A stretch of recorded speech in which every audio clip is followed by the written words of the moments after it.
Boa noite a todos. Se não me engano, a nossa quinta live, né? Toda quinta-feira, às 19 horas, 7 da noite. E vamos aqui, rapidamente, no máximo 15 minutos, colocar vocês a par do que está acontecendo no governo. Estive em São Paulo hoje, comemorando antecipadamente o dia do nosso Exército. E ali, né, o que está nas mídias aí foi o que eu falei sobre a imprensa. A imprensa é importante, ninguém duvida disso. As mídias sociais também são importantes. E eu falei para a imprensa ali, né, que pese alguns percalços entre nós, nós devemos nos entender para que a chama da democracia não se apague. Ou melhor, a imprensa funcionando, mesmo alguns percalços, ela é importante para que seja mantida a chama da democracia. É aquela velha história, né? É aquela velha história. É melhor uma imprensa, às vezes, capengando do que sem ter imprensa. Certo? Então, logicamente, da minha parte, quero sim conversar com a imprensa. E a gente diz, né, que o que é importante pro outro lado, pro lado de lá, é que temos boas imagens, boas escritas nos jornais, bons áudios, bons vídeos, verdadeiros acima de tudo, que nós podemos juntos, né, botar o Brasil no local que ele merece agindo dessa maneira. Então, a imprensa brasileira, estamos juntos aí, mas tenho certeza que esse namoro, esse braço estendido aqui, estará sempre à disposição de vocês. Um abraço a todos aí e felicidades. Parece que foi revogado o próprio ministro Alexandre Moraes, né, revogou aquela ação dele aquele inquérito, né, que foi aberto para investigar as pessoas que porventura estivessem fazendo fake news, e também aquela matéria na revista Cruzoé sobre o presidente do Supremo. Se for verdade isso, parece que é verdade. Parabéns aí ao Alexandre Moraes. Vamos lá, uma matéria que agitou muito a imprensa aí essa semana, a questão do passaporte diplomático. Levei pancada até não querer mais, né? E citava ali da Igreja Universal do Reino de Deus, Uridim Macedo e esposa. Realmente eu renovei sim, autorizei, né, para que o Itamaraty renovasse o passaporte diplomático para o senhor Uridim Macedo e sua esposa. Apanhei até não querer mais. Agora deixa bem claro, foi concedido inicialmente o passaporte para ele lá no governo Lula, lá atrás. Foi renovado no governo Lula de novo, e depois no Dilma, daí, expirando o prazo do meu governo, nós autorizamos a renovação e será mantida, do que depender de mim, a renovação desse passaporte para ele e a sua esposa. E ponto final. Eu entendo, né, que está enquadrado nas normas de Itamaraty as exceções, e a exceção é muito bem-vinda nesse caso em si. Teve uma liminar pedindo para cancelar isso aí. Logicamente haverá recurso por parte do interessado, com toda certeza, e vai ganhar essa ação. É demagogia pura e simples. Agora deixar bem claro, quem mais recebeu o passaporte diplomático no meio dos cristãos, dos evangélicos, seja o que for, tá certo? Recebeu também da Igreja Internacional da Graça de Deus, 2 pessoas receberam, não vou citar o nome aqui que não é o caso, 2 pessoas, geralmente quando 2 o marido e esposa. A Assembleia de Deus também recebeu 2, começou no governo Dilma, né? A Igreja Mundial do Poder de Deus também recebeu no governo Dilma, e da minha parte será renovado também, havendo o requerimento nesse sentido. E também a Igreja Católica, né, recebeu 3 passaportes diplomáticos. Você pode ver que o número é reduzido, não é uma festa isso aí, é para quem realmente precisa, para quem viaja o mundo todo, porque tem certos benefícios que ajudam na vida deles a andar pelo mundo. Evita fila de aeroportos, muitas vezes, facilita o despacho de bagagens, e em alguns países é dispensado o visto. Está explicado? Então, visto de Macedo, esposa, continua com o visto aqui. Outro assunto rápido aqui. O meu filho Eduardo está na Hungria. Foi recebido por Viktor Orbán, premier, e tratando de vários assuntos. Entre eles, né, como é que um país que tinha uma economia fechada partiu para uma economia aberta. Então está fazendo o papel dele como presidente da Comissão de Relações Exteriores e Defesa Nacional. Continua, né, não é de agora, viajando pelo mundo, ele gosta de fazer isso aí. E boa sorte a ele, tenho certeza que bons frutos colheremos também dessa viagem à Hungria. Eu pretendo sim viajar para aquela região aí no segundo semestre, Hungria, Polônia, né, para a gente aprofundar nossos laços de amizade, bem como, obviamente, comerciais. Vamos lá. Notícia da imprensa ainda. Queda de 25% dos assassinatos do Brasil nos 2 primeiros meses desse ano, levando em conta os 2 meses do ano passado. Bem, causa disso, eu não vou falar aqui que pode me questionar. Eu não sou comentarista, eu não sou jornalista, né? Então os números falam por si. Tive uma live essa semana que está chegando a 2 milhões de alcance, né, só na minha página, que falamos sobre lideranças indígenas, o que eles querem. Deixo bem claro que em 92, eu, deputado recém-eleito, trabalhei contra a forma como foi demarcada a reserva Yanomami, uma área 2 vezes o tamanho do estado do Rio de Janeiro, para aproximadamente 9 mil índios. É um pequeno espaço de terra, né, se é que pode chamar pequeno, 2 vezes o tamanho do Rio de Janeiro, 2 vezes o tamanho do estado de Israel, onde você encontra no subsolo ali toda uma tabela periódica, uma área riquíssima, e fica conflagrada por questão indigenista e questão ambiental. Estamos buscando solução para isso. Por quê? Os índios querem se integrar à sociedade. Os índios querem deixar de ser escravizados por ONGs e por alguns, uma minoria de políticos e espertalhões aqui no Brasil. Eu abri as portas, contar direto comigo. O que eu puder fazer por decreto, farei. Não sendo possível, manda um projeto de lei para a Câmara dos Deputados ou manda uma proposta de emenda à Constituição. O que é quase um consenso entre nós, que é aquela historinha que a esquerda sempre pregava, né? Que o índio tem que viver como se fosse um ser pré-histórico dentro da sua reserva, não cola mais. Bato contra isso desde 92, quando o governo Collor começou essa verdadeira indústria das demarcações de terras indígenas. Vale lembrar que no final do governo Sarney, o ministro do Exército era o senhor Leônidas Pires Gonçalves, e a política de demarcação de terras indígenas em vigor naquela época era por ilhas. Bem, logicamente, quem está lá de fora olha para dentro do Brasil, né, tem uma visão nossa, que vocês sabem qual que é, em grande parte, e outra, em grande parte, mudando essa forma de nos ver lá de fora para dentro, e no primeiro momento, obviamente, começou a se demarcar grande quantidade de terras indígenas. Qual o objetivo? Como a ONU vem trabalhando há algum tempo, pela autodeterminação dos povos indígenas, tornar essas grandes áreas novos países. Bem, em sendo novos países, eles vão fazer relações comerciais com esse país. E, obviamente, a questão mineral está em primeiro lugar. Estamos mudando isso aí, eu acho que conseguimos o ponto de inflexão para tudo isso. Não podemos nos curvar a alguns países, né, mais desenvolvidos do que nós queremos destruir a Amazônia. Não, nós queremos garantir, mostrar que a Amazônia é nossa e aquelas riquezas que existem lá, não só minerais, como biodiversidade, elas sejam exploradas de forma racional para o bem-estar dos nossos povos e, em especial, para os povos indígenas. Essa foi a intenção da live, tanto quanto grande, quase 1 hora, né? Mas deu uma repercussão muito boa. E as lideranças indígenas, cada um colocou ali o seu posicionamento, como os palecias em Mato Grosso, que plantam soja, entre outras coisas, que foram multados pelo IBAMA em 120 milhões de reais. Já sabe o que a gente vai fazer com essa multa, né? O pessoal do IBAMA, alguns teimam, porque a gente não pode mudar todo mundo, é concursado, e quem tem essa filosofia, esse método de trabalhar, não vai fazer parte do nosso governo. Agora, é um órgão, IBAMA, muito mais aparelhado que o próprio Ministério da Educação. E nós estamos mudando gente, nova filosofia, o fiscal, ele tem que ser... Quando um fazendeiro, por exemplo, recebe um fiscal, tem que ter o prazer de receber o fiscal. Agora, até há pouco tempo, era um pavor, chegava com multa. Alguns poucos, a minoria, aquela multa desse tamanho, ir lá para um cantinho, para bater um papo com o dono da terra. Isso mudou. Então, indígena resolvido. Lei Rouanet.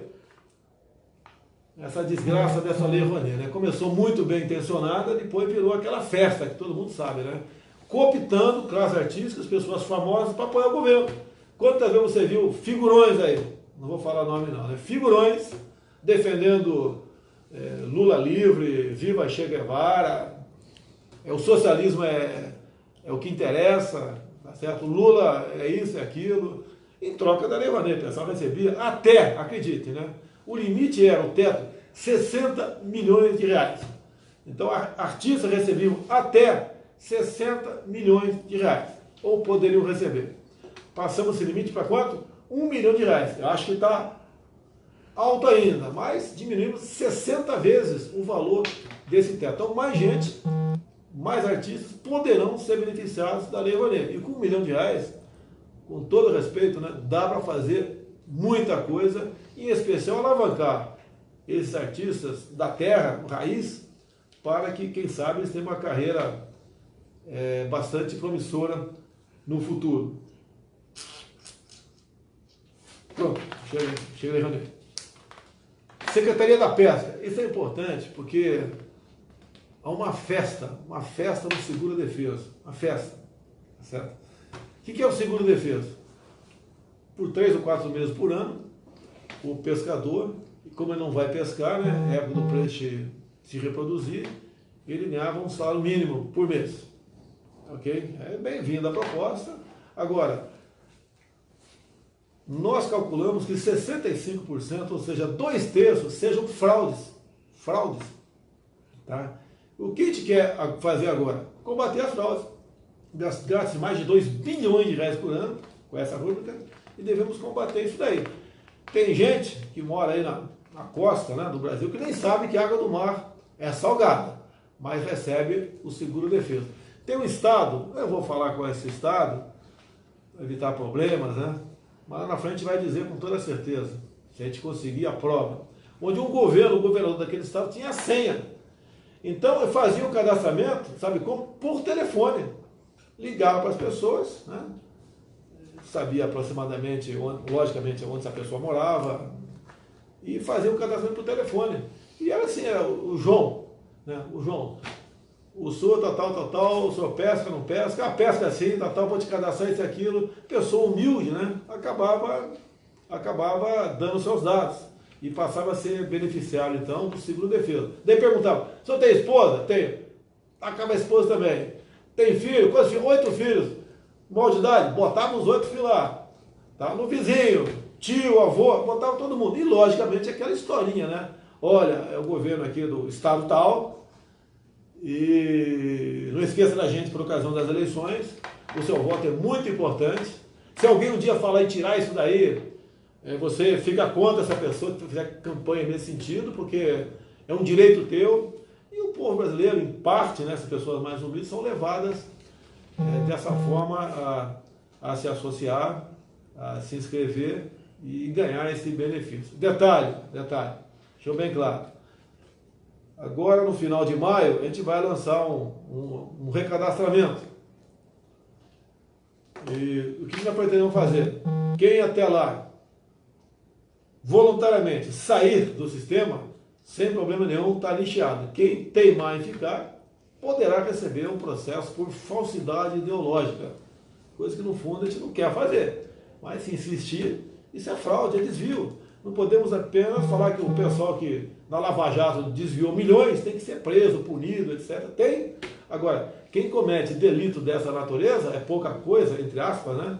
Se for somar todo mundo, 2/3, quase 2 bilhões por ano são desviados do seguro-defeso, fraudulento. Então, vamos ajudar a combater a fraude e o desvio no Brasil. Seguro-defeso está no nosso radar. São pessoas humildes que foram cooptadas, sabemos disso, a gente apela agora que saiam do seguro-defeso quem porventura, né, não é pescador. Outra coisa, Folha e UOL. Todo mundo conhece a nossa querida Folha de São Paulo. Divulgou esses dias que o nosso gasto de publicidade foi 63% maior do que o mesmo período do governo Temer.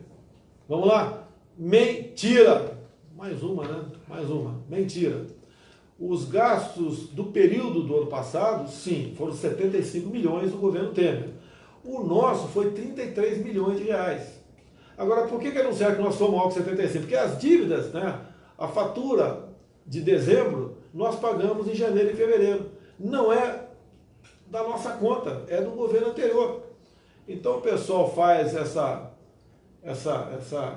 divulgação mentirosa desses números, né, e daí bota embaixo, olha, esse governo que falou que ia conter despesa com publicidade, está gastando mais.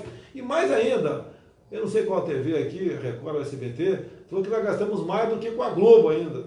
Outra mentira.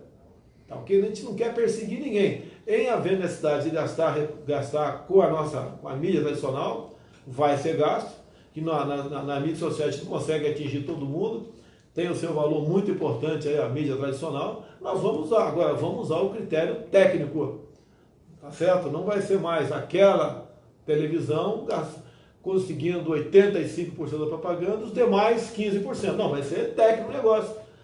E todo mundo vai receber, se quiser, logicamente, prestar serviço para o governo, vai receber de forma racional esse dinheiro aqui, sem privilégios, tá certo? E sem perseguir ninguém também.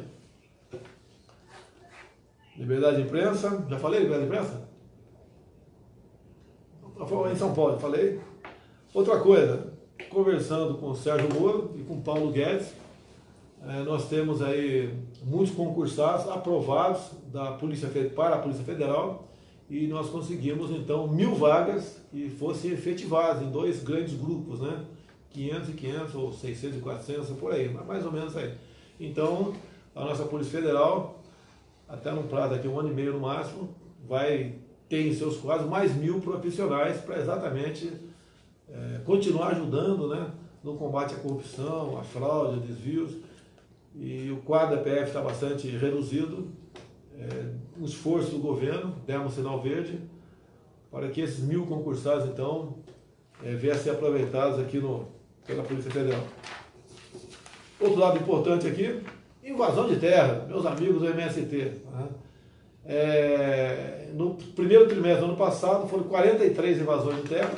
No primeiro trimestre desse ano, apenas uma invasão de terra. Estou achando que foi muito, tem que ser 0, a gente vai buscar um 0 tocante a isso aí. Continuamos, nós estamos aqui ultimando um projeto, não é só ultimar um projeto, tem que conversar com parlamentares, não é, um presidente não pode impor a sua vontade para que nós criminalizemos de fato, né, as invasões de terra. O que depender de mim será tipificado como terrorismo. Tá? Agora, um outro projeto de lei também, o pessoal cobra de mim, né? O cara não apresentou ainda, promessa de campanha. Mas nós temos que trabalhar para chegar um projeto na Câmara de modo que tenha a menor reação possível. Os parlamentares lá, na Câmara, 503 deputados, Senado 81, ali cada um tem sua opinião, mesmo o próprio partido, cada um tem sua opinião. E nós devemos fazer, uma vez para chegando lá, sofra o mínimo de interferência possível para os parlamentares, e que é mais importante que seja aprovado. O que eu quero, né, depender de mim? Se eu não me engano, foi aprovado na Itália um projeto semelhante, né? Ou melhor, já é lei na Itália, recentemente, é algo nesse sentido. Lá na Itália o que acontece? Invasão de domicílio, né, ou de propriedade outra privada, uma fazenda, uma chácara, o proprietário pode se defender atirando. E se o outro lado resolver morrer, é problema dele. Tá? A propriedade privada é sagrada. Na Itália é sagrada, no Brasil tem que ser sagrada também.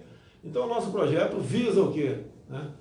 Que em legítima defesa da vida própria ou de outrem, a legítima defesa da propriedade do seu bem próprio ou de outrem, tá certo?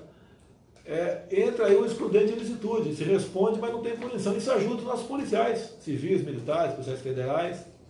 Tá? Também muitas vezes, alguém interfere numa ação criminosa na frente, aquela pessoa na frente já está ameaçando alguém que pode matar o inocente, e aqui atrás um cidadão que tem aporte ilegal de arma, ou um policial, um agente da lei, interfere, vai ter um problema que pode durar 10, 15, 20 anos, pode até ser preso.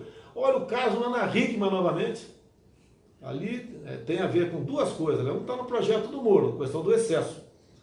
O cara invadiu um quarto de hotel, o marginal invadiu um quarto de hotel, deu 2 tiros numa senhora que estava lá dentro, o cunhado da Ana Hickman estava dentro do quarto, se atracou com o cara, com a arma dele, acabou dando 3 tiros na cabeça do vagabundo, E o que acontece? O Ministério Público de Minas Gerais teima em colocar o Coelho da Ana Hickman num tribunal de júri.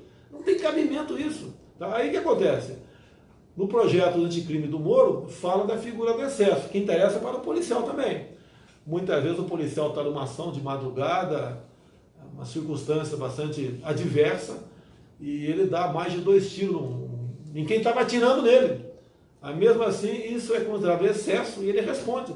E não são poucos os casos que o policial é enquadrado. Responde, então, por homicídio doloso. No projeto do Moro, o excesso sai fora. Dependemos da Câmara e do Senado. No nosso projeto, que nas próximas semanas vai chegar à Câmara, a gente visa, então, a defesa da vida e do patrimônio próprio e de terceiro. Pode ter certeza que a violência, que caiu 25% agora no primeiro trimestre, vai cair muito mais nesse sentido, porque o vagabundo fica preocupado, ele sabe que hoje em dia ele comete o teu crime, primeiro, dificilmente alguém está armado perto dele. E outro, se tiver, ele vai pensar em reagir porque a batata quente, né, fica no colo da pessoa de bem. Em falando de armas, né, estamos ultimando o decreto dos CACs, né, colecionador, atirador e caçador. Teremos novidades. Que não é novidade, é o que vocês querem, que vocês merecem. Não pode um decreto, né, simplesmente tolher uma lei. Não pode, pô, não pode fazer isso aí. Obrigado. Então o que a gente pretende é realmente tratar os colecionadores, atiradores e caçadores com o devido respeito que eles merecem. E vamos ter surpresa, já está acertado com o Ministério da Defesa, nesse novo decreto dos CACs, para os praças com estabilidade assegurada nas Forças Armadas. Nós sabemos que hoje em dia um praça ou oficial, né, da Polícia Militar, no Rio de Janeiro, por exemplo, que eu conheço, tem o porte assegurado, 24 horas por dia, e também quando vai para a reserva, e estamos trazendo isso para nossas Forças Armadas aí. O nosso praça, com estabilidade assegurada, depois de 10 anos de serviço, passa a ter o seu porte garantido. Afinal de contas, se um praça com 10 anos de serviço não puder portar uma arma, ele tem que sair do Exército, da Marinha e da Aeronáutica. É muito simples o negócio, é muito simples. E teve a aceitação da defesa, que tudo a gente conversa, discute, né? Porque a gente não pode tomar medidas sozinho, né? Tomada de forma unilateral, não funciona. Então, com o ministro da Defesa, temos tratado esse assunto e está praticamente garantido nesse decreto o porte para a praça das Forças Armadas. Obviamente, quem porventura for fazer uma segurança particular vai ter problema, deixa bem avisado, é o porte para ele, tá? Para ele usar em deslocamento, ele está agora na Semana Santa, está viajando, né? Ou então no retorno de residência para o quartel, por aí o negócio, não é o porte, ele vai ter o direito a porte, mas não é para o cara, para o colega aí fazer segurança particular, seja lá o que for. Invasão de terra, a violência, para curiosidade, né, que diminuiu em média 25%, só no Ceará diminuiu 58%. Talvez, com toda certeza, pela participação da Força de Segurança nesse recente episódio ocorrido lá. Mais uma coisa, faltou falar o assunto mais importante. A dona Renata do meu lado aqui. Você acha que esquecer de você? Jamais, jamais, tá? Renata, intérprete de línguas, muito obrigado pela forma voluntária como você compareceu aqui. Estamos no interior de São Paulo, né? Ninguém sabe onde é.